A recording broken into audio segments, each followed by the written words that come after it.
To lure many away from the herd, that is why I have come. The people in the herd shall be angry with me. The herdsman shall call Zarathustra a robber.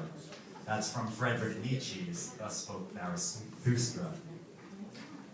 Now, I don't usually go by cards, I like free flowing, but there's a few points I wanted to hit, and in 10 minutes, that's like me twittering, 140 characters and getting everything, it's a little hard, so I wanted to hit a few points. So what does it mean to be a rebel yogi? By the way, you can check out rebelyogi.com for over 600 pages of writing, everything from poetry and what you might call pornography. But if it's all God, then what's the difference? So I went to the Yoga and Raw Food Expo, and it was the first time I was pitching myself to share some of what I have to share. And the organizer was very worried that a rebel yogi might cause trouble. He's like, look, you don't want to insult anyone and this, that, the other. And I had everyone ages 20 to 80, and Jose Luis was there. No one was offended, really. I think we all had a good time. And when I went to a master class with the organizer, he was telling about yoga classes, and if a yoga teacher does this, walk out, and if it does this, walk out, and I was thinking, that felt a little more separatist to me. And maybe being a rebel, maybe that means saying the same thing up front what we say behind doors, and really trying to challenge people, but still trying to keep connection. I went to a black bookstore where I was going every month, where I was slamming some poetry and sharing, and I was generally the only person wearing a white meat suit there. And that didn't really bother me, because I don't really see any difference. And I actually started seeing some, what I considered racism, in the other direction. Someone said, we shouldn't get mad at him for what his ancestors did. And I went, my ancestors came from Russia, they never were in the South, and isn't that judging me by the color of my skin? And I guess part of being a rebel is not identifying with our bodysuits or our groups, and a lot of us, even in the New Age world, might identify, I'm a Kabbalist, I'm a Wiccan, I'm a this, and there's still individual groups, even though we're thinking it's something a little higher or more elevated, yes? If we're all one, sometimes these identifications can separate us from that. So coming to this Earth Day event, Andrew organizing, he's like, you're going to be nice, right? And I was like, because I titled my piece 2012, who cares? And he's like, someone's talking about 2012, that's wrong. And so, and to his grace, he said, he let it go. So, I think one thing we have to ask ourselves, is it all right to have disagreeing opinions or voices? I think that's important. Someone once said, if two people in a couple are the same, you don't need one of them. And so sometimes we get homogenated in the New Age world or whatever world we're in, and we stop having different elements of that. And I think it's actually more mature, and it actually helps all you I treat you like adults, that you can pick and choose. You don't have to agree with me, and if you walk out here saying everything I say, I'll be disappointed, okay? Because I would rather more originality. I went to an expo once, and I saw a few people on a panel. And after, there was one guy I connected with more. One guy's going, okay, I'm removing your karma, 5, 4, 3, 2, 1, karma gun!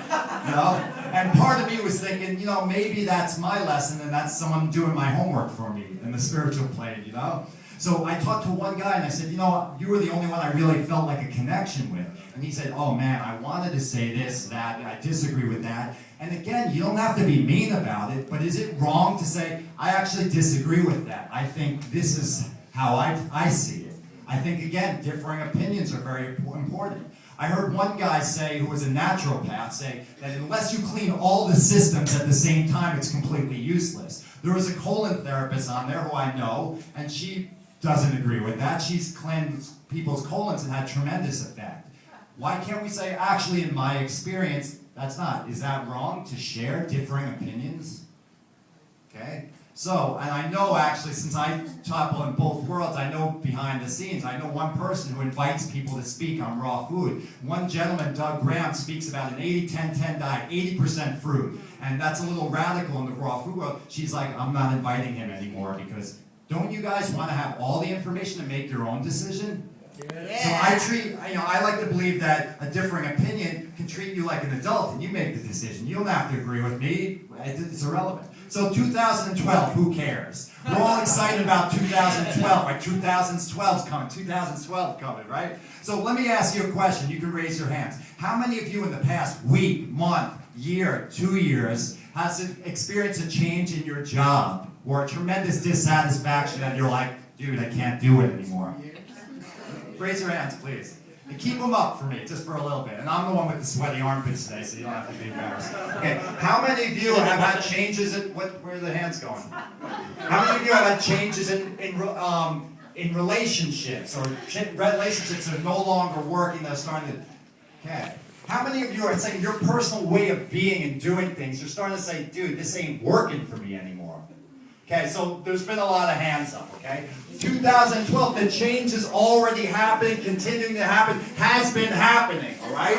We're not waiting for this good day. I'm telling you what's going to happen on December 23rd or whatever day it is, 2012. You're going to walk out into New York City, walk across the street, and the cab driver's going to go, hey, jerk, get out of the way. And you're going to go, man, I thought in 2012 it was going to be all different. The changes are happening now. And a lot of this, have we ever heard of be in the now, right? Eckhart Tolle, right? Be here now is Ram Dass, the power of now, Eckhart Tolle. And so projecting ourselves into what's going to happen a year and a half from now is not being in the now, from my perspective.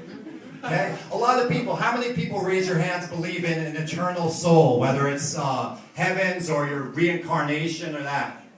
Okay? A lot of people do, right? So let me ask you this. I've heard so-called New Age leaders say, okay, we have to, because 2012 comes, we have to prepare, you have to get into your center, you have to, why? If I die in the earthquakes, isn't my eternal soul going to go to its next progression?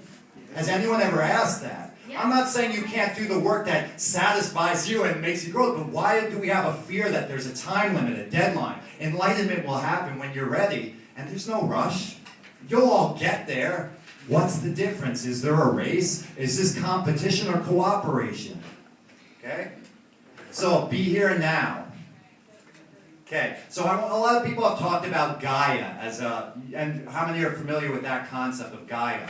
The concept is basically that the earth is a being, and we're part of that being. And so whether you believe that or not, let's play with that. It could be a metaphor if you don't believe that, but let's play with that and see what we get from that. Okay, so imagine we're individual cells in that body, of this body Earth. And say we're immune cells, and we band with other immune cells, other parties, to fight the battle. What happens a lot, and what cells are, groups of cells make tissues. Muscle tissue, heart tissue, brain tissue, skin tissue, okay? So groups come together to form a bigger unit in our physical body. But what happens a lot of times is, as immune cells, we go out and let's save the body's dying, and we save it, and we run out there without our defenses, whatever our metaphoric cap guns are. So sometimes we're forgetting to do the work on ourselves when we have the grand old idea to save the world. And my concept of Gaia is less that it's Mother Earth and she's getting pissed off, is that Mother Earth is us, and we're a reflection of that. And a lot of the strife in us is what's happening out there. And so the way to solve the problems of the earth is to go inside and to start solving your own frustration. And regardless of whether that's true or not, doesn't that seem to something we still have to do? Don't a lot of us still have some challenges that we're working on? I sure know I do. I think so. I want to leave you with some daily possibilities, some daily work, because we get motivated, we this, and then we go home and what's it worth, right? So some daily work to think about is only talk from your own personal experience. Okay, most of us are cutting and pasting what we read and talking as if we know that. Now, if I say, a lot of you would say, yes, we are all one. If I start rifling through your bags right now or touching your physical body, would you still feel like, hey, it's just me touching myself? Would you really? Okay, I'm not saying we're not all one, but how are we really embodying that fully yet? Okay, so try and talk only from your personal experience. And see what happens with that. And it's all right to say, hey, I read this guy said that, she said that, but our personal experience. Stop multitasking if you want to be in the now. Sometimes I'm on the computer writing an email, have the cell phone like this, and I'm petting the dog with my foot there. And the person on the other line is going, I'm so upset, and I go, yeah, I hear you. Have you ever been on the phone with someone and you can tell they're kind of distant, right? Isn't it important? Wouldn't that be the power of now? To be right there, and stop petting the dog for a minute. She'll be all right. And just listen fully. Have you ever had someone listen fully to you, look you in the eyes? Have you felt the power of that? Yes. Right. Yes. Wouldn't that be something? Amen. Wouldn't that be something if you could share that with someone else as well? To be there, fully present in the now. And you know what? Alan earlier talked about, hey, there's peace on earth now. Go to a stream. Go to that. Is that peace? The mystic Jesus talked about that heaven will come in your lifetime. Was he wrong? Because we haven't seen much of heaven. Heaven is in here. Heaven, the change is here. You can look at a dirty building and see it just as beautiful. The mystic Buddha said life is suffering. But that's because it's from here why we're suffering. It's not because it's out there. So possibly we can start changing inside, delving inside, seeing what is the conflict with us and the external beauty. Because this is the world. There is no other right now. We can play with changing it, but can't we appreciate it for what it is now? Isn't that the highest compliment, to accept another person for who and what she is right now, and not what she should be according to you? So possibly, if I'm on a diet and I say, hey, I want to slim my body down because I have ego issues and I like that, that's fine. But can you be present now and say, I accept where I am now, fully? Because most people on diets are not happy with where they are right now. Is that right? Okay. So, only talk from your own personal experience. Stop multitasking if you want to really be in the now. And this is my, some people say, you're against everything. This is what I'm for, okay? And anything else is subset. Is living authentically and expressing your creative flow, whatever that is. Living authentically and expressing your creative flow. Creative flow doesn't necessarily mean artistic work. It could mean. It could mean how you express yourself to others. It could mean anything you do. Accounting to, dance. It could be all that. Living authentically and expressing your creative flow. And start to include in your diet not just foods in your mouth that start supporting that, but people and colors and events. Because when you're starting to be around events and people that are really not supporting your creative flow and you living authentically, and if you feel you have to start changing who you are because that would make so-and-so happy, that we can't say, hey, I actually disagree on this point. Is that okay? Isn't that the highest love you can give for another or someone can give to you, is to actually accept you and want you to express your authentic self? One last one I'd like to close you with. Most of us are familiar with the New Testament. And at the end, Jesus is on the cross, so the story goes, and he says, forgive them, Father, they know not what they do. Okay, what people don't know, because it wasn't recorded, was God's answer. I was there and I could hear it. And this is what God said. God said, there is nothing to forgive because everyone and everything is perfect as it is right now. And who am I to be a forgiver? That's saying that I'm a judge. You're looking at me as a judge. No, I'm no judge. I see everyone and everything as beautiful and perfect. And when we can start changing our eyes and our vision, take the sliver out of our own eyes, as Jesus had said, and look at others through that clean perspective, to me, that's how you start to change the world. Thank you, my brothers and sisters.